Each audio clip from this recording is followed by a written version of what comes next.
स्वागत करुच्ची पुणी नुआ एक वीडियो को आज मु आपण मानकु संपूर्ण भाव में मु जणई देबाकू चाहिए जोटा कि प्राय पिला जानी नहांती जे आमे एग्जाम हॉल को कौन कौन नहीं कि जीवु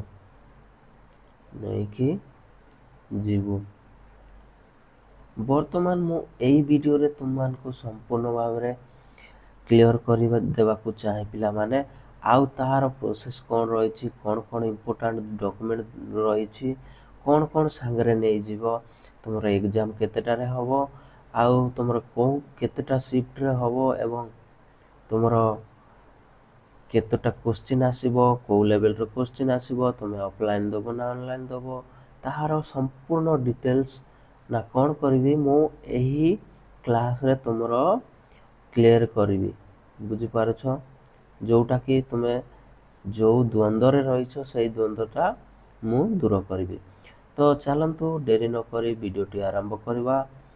तो वीडियो आरंभ करने पूर्व पिले माने आपण जदि चाहूँगी ताहले किछि इनफॉरमेशन ताहले सीके ओडिया एजुकेशन चैनल टी को सब्सक्राइब करके रखि थांतो एवं सब्सक्राइब करके बेल आइकन को ऑल कर देवे कारण एमिति इनफॉर्मेटिव वीडियो जेबे भी मु नहीं आसबी ताहले आपण माने सर्वप्रथम देखि पारबे।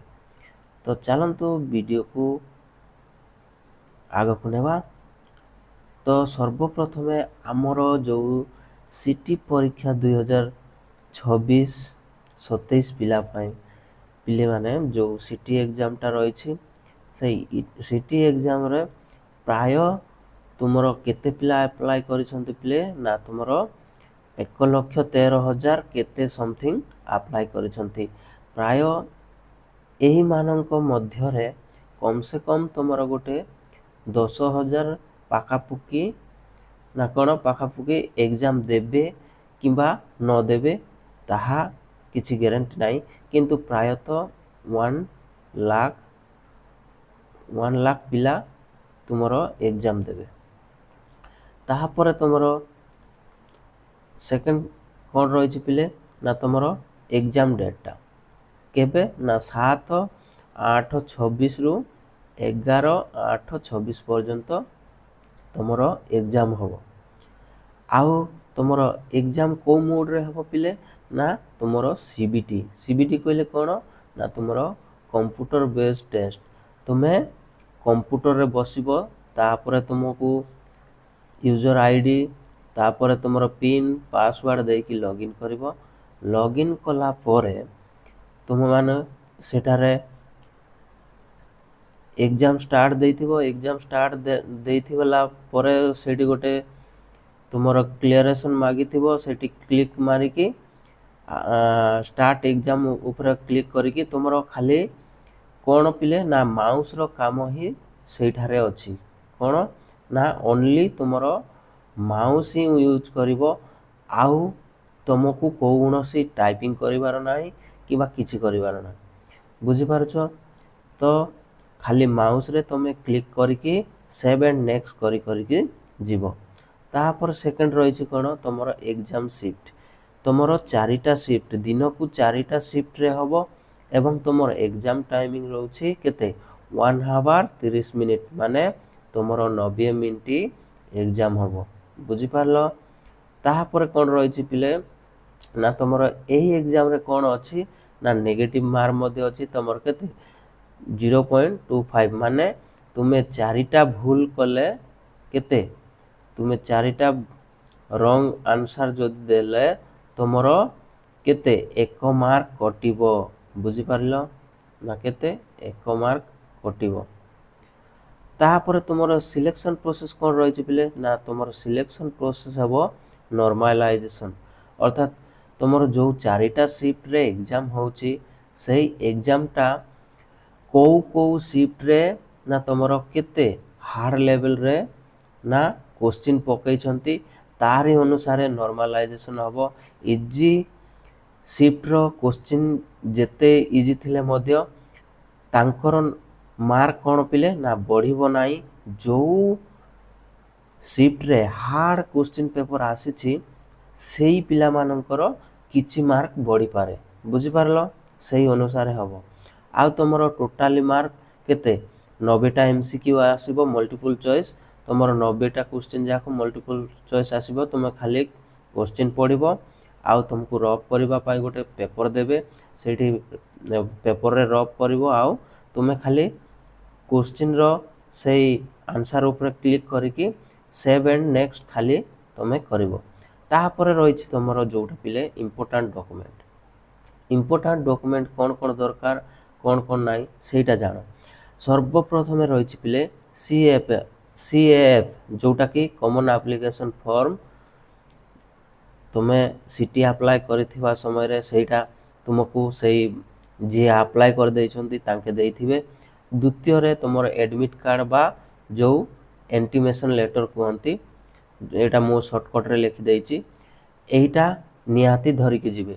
ତାପରେ ତୁମର ଏକ୍ଜାମ୍ ସେଣ୍ଟର କେଉଁଠି ଅଛି ଆଉ କେବେ ଅଛି ସେଇଟା ଭଲ ଭାବରେ ଦେଖନ୍ତୁ। ସେଇଟା ଭଲ ଭାବରେ ଦେଖିଲା ପରେ ସେହି ସେଣ୍ଟରକୁ ହିଁ ଯାଆନ୍ତୁ। ଗଡ଼ବଡ଼ରେ ତୁମେ ଆଉ କେଉଁ ସେଣ୍ଟରକୁ ପଳେଇଯିବ ତାହେଲେ ବହୁତ ହଇରାଣରେ ପଡ଼ିଯିବ। ତାପରେ ଦେଖ, ସେକେଣ୍ଡ ଆଇଡି ପ୍ରୁଫ୍ ରହିଛି କ'ଣ ପିଲେ ନା ତୁମର ID proof xerox with original ଧରିକି ଯାଇଥିବ। ବୁଝିପାରିଲ। ତାପରେ ଦେଖ ଆଉ କ'ଣ ରହିଛି, 3 ନମ୍ବରରେ ଯେଉଁ ଅରିଜିନାଲ୍ ଡକୁମେଣ୍ଟ ନେଇଯିବ ନା କ'ଣ କ'ଣ, Aadhaar card, driving licence, passport, voter ID, bank passbook, ଏହି ଜିନିଷ ମଧ୍ୟରୁ କୌଣସି ଗୋଟିଏ ଜିନିଷ ଧରିଯିବ ଯେଉଁଟାକି ବେଶୀ ଇମ୍ପୋର୍ଟାଣ୍ଟ। ଆଉ ଏଇଟା ଯଦି ନ ଧରି ଯାଇଥିବ ତାହେଲେ ତୁମମାନଙ୍କୁ ଏକ୍ଜାମ୍ରେ ଏଲାଉ କରିବେ ନାହିଁ। ବୁଝିପାରିଲ, ପୁରା ଡାଉଟ୍ କ୍ଲିୟର କରିଦେଉଛି ପିଲାମାନେ। ତାପରେ ଦେଖ, ଦ୍ୱିତୀୟରେ କ'ଣ, ତୁମର ଫଟୋ, ପାସପୋର୍ଟ ସାଇଜ୍ ଫଟୋ 2ଟା ଧରିଯିବ। ଯେଉଁଟାକି ବର୍ତ୍ତମାନର ଫଟୋ ନେଇଥିବ, ଯଦି ଆପ୍ଲାଏ କରିଥିବା ସମୟରେ ଯେଉଁ ଫଟୋ ଦେଇଛ ସେଇଟା ଅଛି ତ ଠିକ୍ ଅଛି। ଯଦି ସେଇଟା ନାହିଁ, ବର୍ତ୍ତମାନର ତୁମେ କାଢ଼ିଥିବା ଫଟୋ ସେଇଟା ଧରିକି ଯାଇଥିବ। ଆଉ କେଉଁ 30 ବର୍ଷ 35 ବର୍ଷ ପୁରୁଣା ଫଟୋ ଧରିକି ଯିବ ନାହିଁ, କାରଣ ତାଙ୍କେ ଚିହ୍ନି ନ ପାରିଲେ ସେଇଠି ମଧ୍ୟ ତୁମକୁ ପ୍ରୋବ୍ଲେମ୍ ହେଇପାରେ ଏବଂ ଏକ୍ଜାମ୍ରେ ଏଲାଉ ନ କରିପାରନ୍ତି। ତାପରେ ତୁମର ସେଇ ସହିତ କ'ଣ ନା ପେନ୍ ଧରିକି ଯାଇଥିବ, ବ୍ଲୁ କିମ୍ବା ବ୍ଲାକ୍ ବଲ୍ ପେନ୍ ଧରିକି ଯାଇଥିବ। ଆଉ ଯଦି ଚାହିଁବ ୱାଟର ବଲ୍ ବି ନେଇପାରିବ। କିନ୍ତୁ ଗୋଟିଏ କଥା ଜାଣି ରଖ, ଯେଉଁ ୱାଟର ବୋଟଲରେ ଯେଉଁ ଗୁଡ଼େଇ ହେଇଥାଉଛି, ଯେଉଁ କାଗଜଟା ଲାଗିଛି, ସେଇ କାଗଜକୁ କ'ଣ କାଢ଼ିକି ନେବାକୁ ପଡ଼ିବ। ବୁଝିପାରିଲ। ତାପରେ ତୁମର ଏକ୍ଜାମ୍ କେମିତି ହେବ ନା ତୁମକୁ ସେଇ କମ୍ପ୍ୟୁଟରରେ ୟୁଜର ନେମ୍ ଦେବାକୁ ପଡ଼ିବ। ୟୁଜର ନେମ୍ରେ ତୁମର କ'ଣ, ତୁମର ଏଡମିଟ୍ କାର୍ଡ଼ରେ ରୋଲ୍ ନମ୍ବର ଲେଖା ହେଇଯାଇଛି ସେଇଟା ଦେବ। ଆଉ ପିନ୍ ମଧ୍ୟ ତୁମର ଏଡମିଟ୍ କାର୍ଡ଼ରେ ଅଛି ସେଇଟା ଦେବାକୁ ପଡ଼ିବ। କିନ୍ତୁ ପାସୱାର୍ଡ଼ଟା ତୁମକୁ ନା କ'ଣ, ଯିଏ ଇନଭିଜିଲେଟର୍ ଥିବେ, ଯିଏ ଗାଇଡ଼ କରୁଥିବେ, ତାଙ୍କେ ତୁମକୁ କ'ଣ କରିବେ ନା ଟାଇମ୍ ଅନୁସାରେ ପାସୱାର୍ଡ଼ ଦେବେ। ତାପରେ ଲଗ୍ଇନ୍ କରିକି ଏକ୍ଜାମ୍ ଷ୍ଟାର୍ଟ କରନ୍ତୁ କହିବେ। ବୁଝିପାରିଲ। ତାପରେ ଆଉ ଗୋଟେ ଜିନିଷ ତୁମେ ମନରେ ଡାଉଟ୍ ଥିବ, ଯେଉଁଟାକି ଡ୍ରେସ୍ କୋଡ଼୍କୁ ନେଇକି, ଆମେ କେଉଁ ଭଳିଆ ଡ୍ରେସ୍ କୋଡ଼୍ ପିନ୍ଧିକି ଯିବୁ ବା କେମିତିଟା ପିନ୍ଧିଗଲେ ଭଲ ରହିବ, ସେ ଜିନିଷ ମୁଁ ଡାଉଟ୍ କ୍ଲିୟର କରିଦେଉଛି। କାରଣ ତୁମେ ଏକ୍ଜାମ୍ ଦେଇ ଯାଉଛ, ତା ମାନେ ତୁମେ ନର୍ମାଲ୍ ଡ୍ରେସ୍ କୋଡ଼୍ ପିନ୍ଧିକି ଗଲେ ଠିକ୍ ଥିବ। ଯେଉଁଟାକି ଝିଅମାନେ ସାଲୱାର ହେଉ କିମ୍ବା ତୁମର ଟପ୍ ହେଲା, ଜିନ୍ସ ହେଲା, ଯାହା ବି ପିନ୍ଧି ଯାଆନ୍ତୁ। କିନ୍ତୁ ଯେଉଁଠାରେ କି ଅଧିକା ପକେଟ୍ ନଥିବା ଦରକାର କିମ୍ବା କୌଣସି ପ୍ରକାର ମାନେ ଫାଲତୁ ଜିନିଷ ନ ହେବା ଦରକାର। ବୁଝିଲ କି ନାହିଁ। ଆଉ ପୁଅମାନେ ଖାସ୍ କରିକି ବେଲ୍ଟ ନ ନିଅନ୍ତୁ। ଆଉ ଅଧିକ ପକେଟ୍ ଥିବା ଯେଉଁ କାର୍ଗୋ ହେଲା, ତୁମର ଅନେକ ପ୍ରକାର ପ୍ୟାଣ୍ଟ ଅଛି ଯେଉଁଟାକି ବହୁତ ଗୁଡ଼ିକ ପକେଟ୍ ଥିବ, କିମ୍ବା ପିନ୍ଧିଥିବା ପ୍ୟାଣ୍ଟରେ କୌଣସି କାଗଜ ଧରିକି ଯାଇନଥିବ। ବୁଝିପାରୁଛ କି ନାହିଁ। ଏଇସବୁ ଜିନିଷ ଯଦି ଧରି ଯାଇଥିବ ତାହେଲେ ତୁମେମାନେ ଏକ୍ଜାମ୍ ଦେଇପାରିବ ନାହିଁ, ତୁମକୁ ବାହାର କରିଦେବେ। ଆଶା କରୁଛି ଏହି ଭିଡ଼ିଓରେ ମୁଁ ସମ୍ପୂର୍ଣ୍ଣ ତଥ୍ୟ ଆପଣମାନଙ୍କୁ ଦେଇପାରିଥିବି। ଏବଂ ଆସନ୍ତା କାଲିଠୁ ଆପଣମାନଙ୍କର ଏକ୍ଜାମ୍ ଷ୍ଟାର୍ଟ ହେଇଯାଉଛି। ଆଉ ଆଶା କରୁଛି ଏଇ ଭିଡ଼ିଓଟି ଆପଣମାନଙ୍କୁ ନିଶ୍ଚୟ ଭଲ ଲାଗିବ। ଭଲ ଲାଗିଲେ ଲାଇକ୍ କରିବେ ଏବଂ ସାଙ୍ଗସାଥୀଙ୍କୁ ସେୟାର କରିଦେବେ, କାରଣ ସେମାନେ ମଧ୍ୟ ଏଇ ଇନଫର୍ମେଟିଭ୍ ଜାଣନ୍ତୁ ଏବଂ ପରୀକ୍ଷାରେ କିଛି ଅସୁବିଧାର ସମ୍ମୁଖୀନ ନ ହୁଅନ୍ତୁ। ଅଲ୍ ଦ ବେଷ୍ଟ ପିଲାମାନେ, ଏବଂ ସମସ୍ତେ ସିଟି ଏକ୍ଜାମ୍ କ୍ଲିୟର କରନ୍ତୁ ଏବଂ ଏକ୍ଜାମ୍ରେ ଭଲ ନମ୍ବର ରଖିକି ଜଣେ ଶିକ୍ଷକ ହୁଅନ୍ତୁ। ଏବଂ এই ଭିଡ଼ିଓଟି ଭଲ ଲାଗିଲେ ଲାଇକ୍ କରନ୍ତୁ ଏବଂ ପ୍ୟାରା ସା କମେଣ୍ଟ କରନ୍ତୁ, କାରଣ ତୁମମାନଙ୍କର ଗୋଟିଏ ଲାଇକ୍ ଏବଂ କମେଣ୍ଟ ଆମମାନଙ୍କୁ ମୋଟିଭେଟ୍ କରେ ଏବଂ ଆପଣମାନଙ୍କ ପାଇଁ ଆମେ ଭିଡ଼ିଓ ବନେଇକି ଆଣୁ। ତ ପୁଣି ଦେଖା ହେବ ନୂଆ ଏକ ଭିଡ଼ିଓରେ। ଜୟ ଜଗନ୍ନାଥ, ବନ୍ଦେ ମାତରମ୍।